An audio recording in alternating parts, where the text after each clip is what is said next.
Hello and welcome. Thank you for joining me. Today we're going to be talking about, should you get an LLC for your Airbnb? Lots of acronyms there. Love it. All right. Well, we'll dive into that in just a minute. If you're new here, my name is Taylor Darcy from Think Legal, where I help people and businesses thrive. Welcome. If you're joining me for the first time, I go live Monday through Friday, except for the occasional I need a break off at 11 right now. That's correct. You're here. Awesome. Thank you for joining me if you're joining me. If you're not, feel free to catch it on the replay. I completely understand. You have a live, you have busy. I get it. But do watch it. If you have comments, questions, I love those. I'm a teacher. I teach. I love to answer questions. So please leave those below if you haven't. And, smash a like button there. It's giving me a thumbs up if you like what I'm doing. That way I know what's going on. I appreciate it. Let's get started, shall we?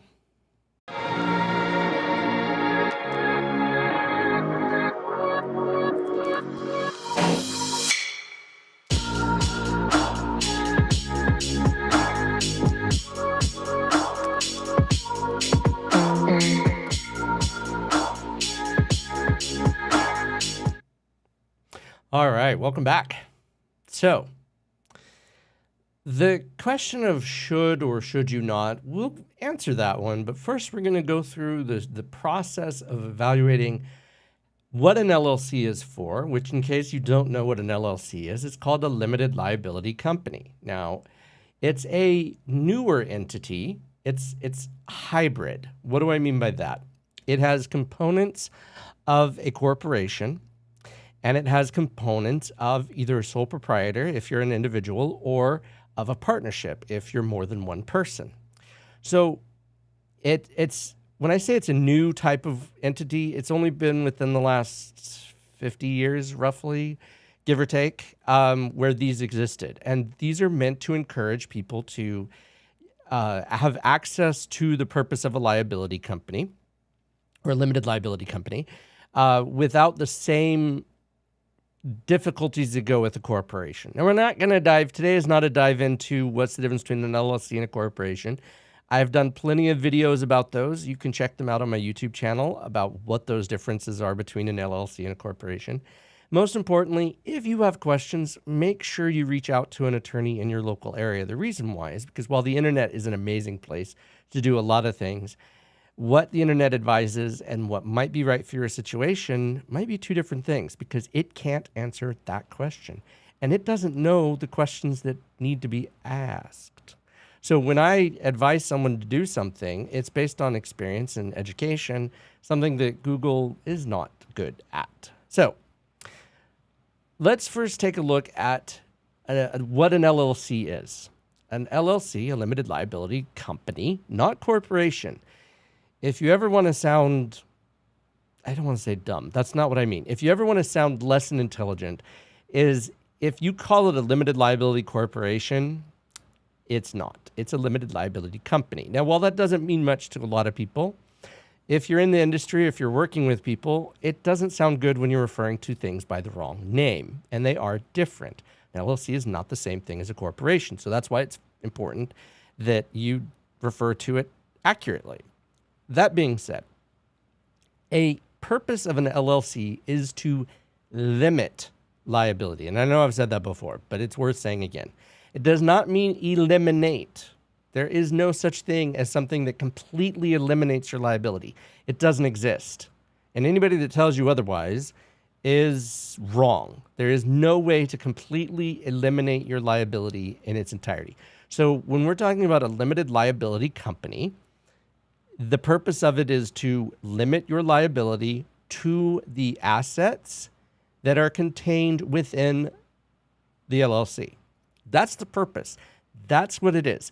So that if you have, and we'll just use the house because we're talking about Airbnb properties. If you have two Airbnb properties and one of your guests trips and falls in the one Airbnb property and you have them in the same LLC, or you don't have them in an LLC at all, that's even worse, then what can happen is if you get sued and there's a judgment against you, they can then attach all of the assets, whether they're personal or whether they're in a separate LLC or whether they're in the same LLC.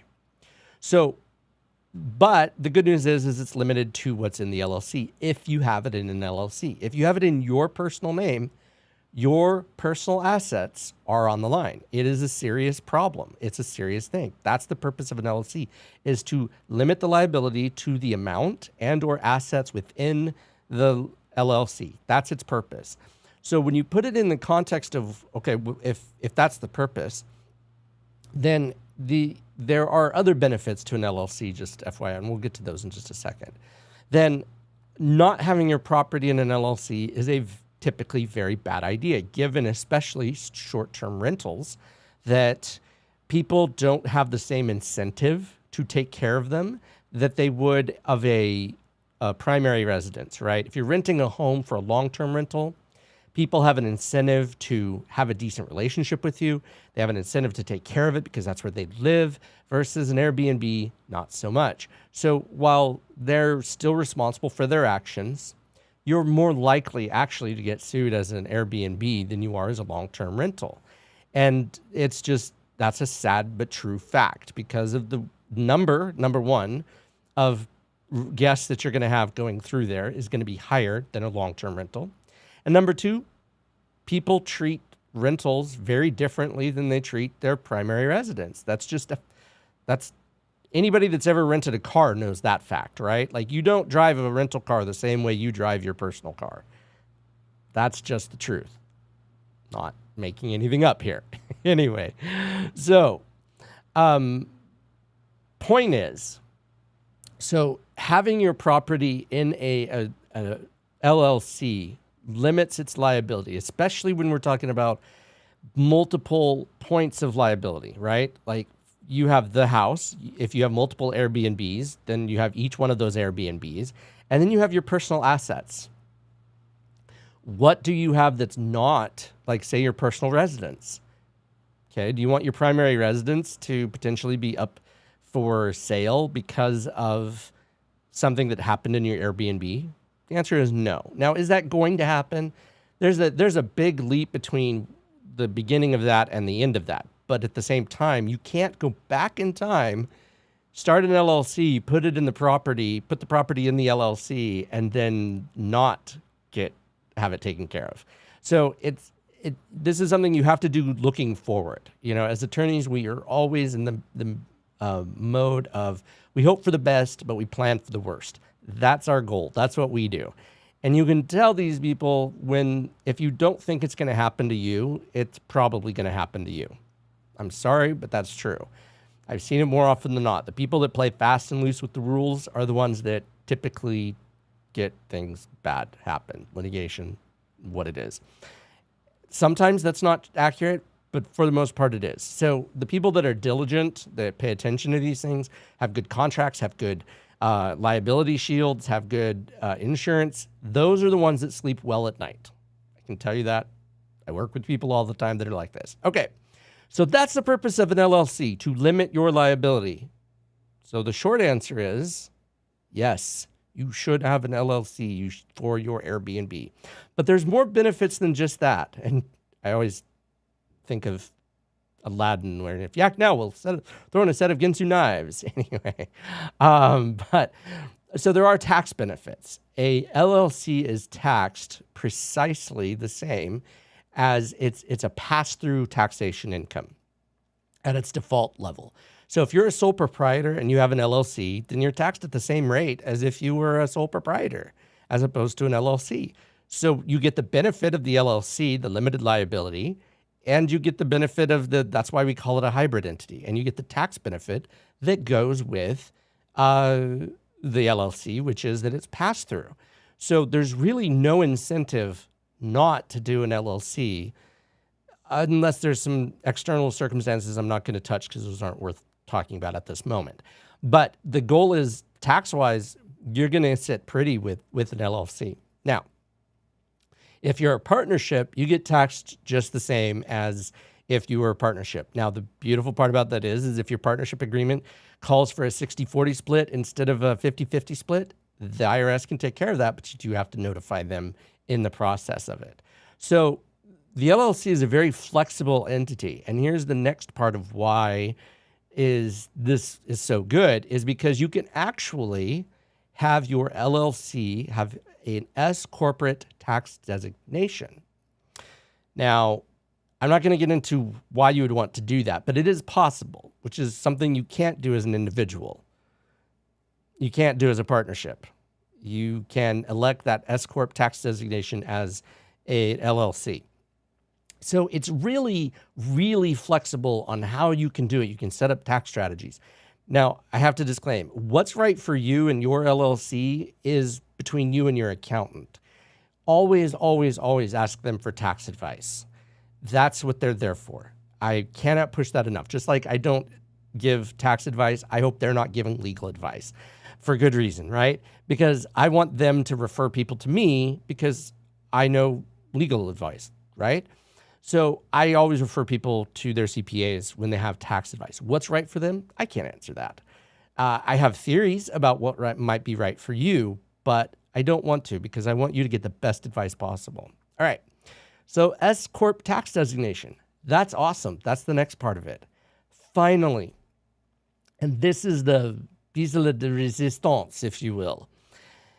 It is easier to transfer an LLC than it is a property. So if you have your properties in an LLC, yes, you're going to have to do due diligence. I'm not suggesting that. But the ownership structure of the Airbnb doesn't change because all you're doing is selling the LLC, right? But it encapsulates that Airbnb property. So it's much easier to sell an LLC than it is to sell the property itself. So if you're like, oh, I want to get out of this, or if this is something that you're tired of doing, or say you're just looking for a better deal in a different market, I don't know, whatever your reason behind it is, putting the property in an LLC gives you a lot of room, a lot of availability that you don't have as an individual because you would have to sell the property to someone else as opposed to just the LLC. So the short answer is yes, you should have your property in an LLC. And you should do it as soon as possible if you don't have it already. And keep in mind, it depends on where you're going, where the property is, where the LLC should be. Consult a local attorney to help you with it, to get it put into, because it's not just the simple process of starting an LLC. You actually have to have the property transferred into the LLC for it to count. That is a key step. So if you do this yourself, you may or may not, it may not work out for you. I've seen it. It's painful. It hurts. I've seen it not work out well. So I always recommend hiring somebody. This is one of those things. There are taxes, legal. Those are all things that I always recommend someone getting, and IT, that was the other one, getting people to do those jobs for you rather than you trying to DIY. There's a lot you can DIY. I'm not suggesting you can't DIY, but in these instances, do it right. I can tell you that it actually goes a long way towards your success by doing it right. And in future episodes, we're actually going to talk about that.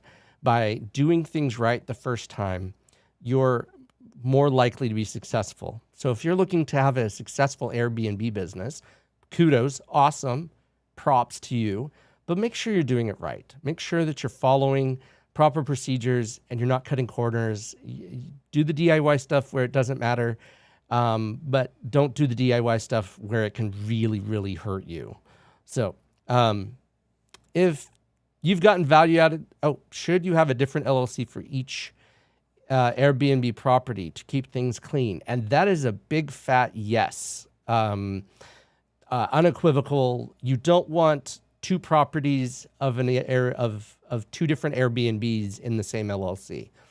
It's more expensive, I'm not going to lie, to have them in each, but the benefit, if someone trips and falls and sues you for $50,000, do you want that $50,000 on of a lien on each property or just on the one property, right? Like I always refer to it as being like a bubble, right? What's in the bubble is fair game. What's outside the bubble isn't. So what you want to do is make sure that everything relevant to the LLC is within the bubble. And that means the property, income, so on and so forth. So, yeah, that's important. And there's other advanced strategies that we can talk about, like starting a corporation and have it be the sole member of the LLC. Again, I have to emphasize, it depends on your situation. Sometimes this makes sense, sometimes it doesn't. I can't make that determination via YouTube video. So please reach out to a local attorney for legal advice, and reach out to a CPA for tax advice. As I was saying, thank you, Shelby, for joining me. If you've gotten value out of this video, don't forget to hit subscribe and like, and know we go live. And we'll see you later. Take care. Have a great one. Hit that bell icon.